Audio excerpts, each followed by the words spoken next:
जय जगन्नाथ सांग मैंने आज हूँ पवित्र मकर संक्रांति मो परिवार तरफ एवं मो तरफ आपण समस्त को हैप्पी मकर संक्रांति। आज जो मकर संक्रांतिर मुख्य आकर्षण हूँ मकर चाउल जोटा कि मुझे तैयारी करने जाऊँगी केमितिका तैयारी करुँची चलतु देखा। देखंतु मु एठी किछि नेइछि फल माने कदली खजूरी आमर रही कौन आमर आखु आउ कंदमूल आउ कौन सेव काकुड़ी आउ किछि रही एठी आमर चूड़ा आउ किछि नुआ चाउल को मु धोइके रखिछि।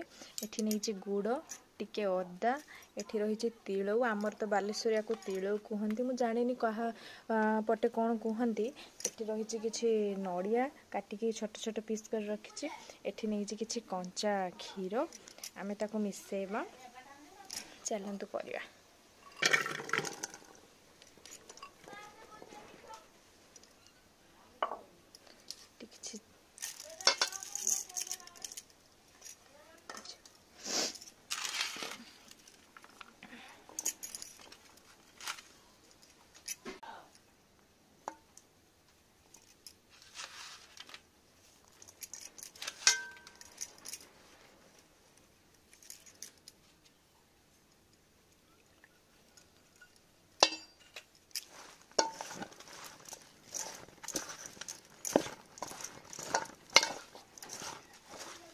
देखंतु रेडी हो गला हमर मकर चाउल आपको ए ठाकुर पाखे टे भोग लगे तापर समस्ते खाइबे।